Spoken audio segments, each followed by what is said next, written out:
graphic innovations.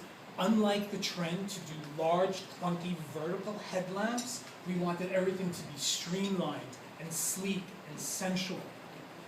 No dead space. Everything had to have a purpose. And the same goes with the body set. That, again, it's all about the seduction. I mean, do you guys feel it's a seductive, sensual vehicle?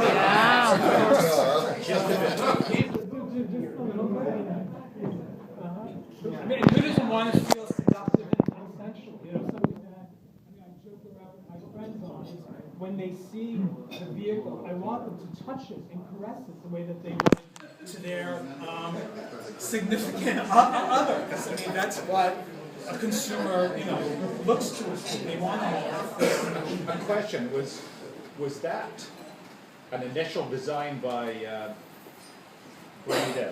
He went back to Sweden. He used to be your chief of design. Peter Hubbard. Peter, was that Peter's? No, but what's interesting is that the EVOS Infusion was a collaborative endeavor from everyone. Jay Mays, our design VP, opened it up to everyone. I mean, he really wanted to adopt this feeling of one for. Not that we have a studio in Dearborn, Shanghai, Cologne, Germany, but everyone collectively working towards it. Something that, as design, that we talk a lot about is this concept of global convergence. Because of the internet, regardless if you're in Miami, New York, Detroit, or across the world, everyone is being exposed to the same sort of visual stimulation. So someone that's picking up like American Vogue and coming through it here, they're also seeing it in Shanghai. So this sense of aesthetic has truly become, you know, globalized, and we're able to all arrive at the same solution regardless of where we are. I can almost see like a little Ian Callum in that. Oh yeah, absolutely, absolutely. And that goes back to what I was describing as like the visual premiumness. You know, a Jaguar obviously comes with a premium price tag. So for us, it's how do we take something like Fusion that doesn't have a premium price tag, yet still gives that same visual impact when you look at a Jaguar or an Aston Martin. And the EVOS was, you know, the testing grounds for it. I think we did a good job, no? Yes. Yeah. You know, and just another shot of it. I mean, everything being streamlined. Again, no trickery. I mean, every line is there for a reason. Everything, you know, unlike some other vehicles out there that have a lot of fussiness and silliness going on, you know, our global design language was about refining what was referred to as connect. Will this be a production or all the design elements? Well, the EVOS was meant as a design study. You know, it was for a designer our like purest expression of what, you know, our fantasy of what it could be, and then we take it a step further, and that's where Fusion steps in. I'd like to volunteer to study it further for you for 2 years. Great. Well, tell Jay. You know, I mean, I can't stress enough how like happy he gets when the media write that this is a great thing. You know, take it further, because that empowers him to take it to our, you know, next steps. So, I mean, no one realizes, you know, like as design, when you get hit with like cost constraints and finance and engineering, I mean, I want to strangle some of these people. It's like when you look at that and you get such a great response, how could you not build one? Yeah. You know, something that I had to refer to, part of the story behind this, as with fashion, we always have a muse, like who is this, you know, ultimate icon that we designed for. With EVOS, it started with Sean Avery. He used to play hockey for the Detroit Red Wings, and we all got a kick that, you know, here's this tough, you know, macho hockey player that happens to be this great fashionista. In so much that he actually went and got an internship with Vogue magazine to learn more about the fashion industry. So it was kind of this interesting dichotomy, like I spoke of earlier, that you can have this guy that's into fashion and there's a perfect fit for the car.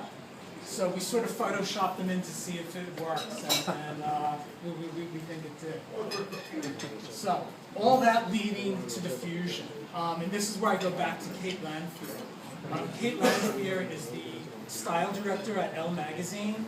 I've met her a few times. I'm obsessed with the woman. So if the media could write that I want to meet her and hopefully get her into Fusion, I would greatly appreciate that.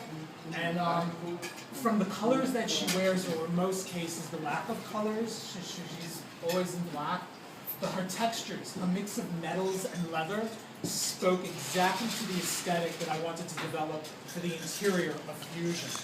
And what made it even more interesting, that while Elle is a solid mainstream American fashion magazine, it's sort of a testament to her talent that her editorials appeal to a broad audience without sacrificing her edge. And that's something that was very, very clear, that while embarking on the aesthetic design of the Fusion, we did not want to alienate customers. We realized that this had to have broad appeal, but it still has to maintain its edge. So how do we do that? Well, I studied how she dressed, what were her accessories, her mannerism, what made this woman so seductive. And then we dissected and deconstructed all that and brought it into the interior. So even though she's very sensual and highly provocative in a way, we did this mix of looking at her jewelry and bringing in all those metal elements to the interior of the vehicle. So again, it's this idea of balancing this dichotomy, having soft, sensual forms that wrap and caress the occupant, but at the same time including all these bolder elements that are a little provocative, that are very intriguing, for lack of a better expression. Anthony, can you repeat her name? We have a question of her name. Kate Landfield, spelled P-H-E-A-R. She'd kill me if I spelled it wrong.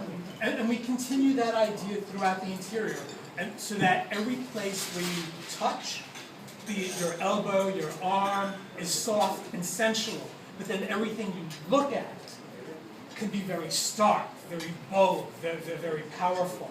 And that's part of why I feel as a designer the vehicle is so intriguing and seductive. Does that make sense to everyone here? So going back to the earlier question, how do we take EVOS and bring it into the Fusion? Well, if it wasn't for the EVOS, the Fusion would not have had its front end. So from the EVOS, we learned, this inverted trapezoidal grille, what is the right proportion? What's the right message of it to give it, again, that premium expression without the premium price tag. And we did the same thing with the side. How we took the body language, the design language of its body side, and stripped away everything that that was excessive, and brought it all to the lines that made it very, very sensual. And that's why it has this sculpted teardrop shape. It's almost reminiscent of an airplane fuselage. And when we look back to vehicles like Ferrari 250s, to understand what is the right amount of surface crowning that it needs. In terms of fashion, it's like looking at the right model. What is the right proportion, and how much volume do you put into this without it being too excessive, but rather just right and seductive. And of course, I had to Photoshop in my idol Kate to see how she looked next to a Fusion. Yep. Do you guys have any questions, thoughts?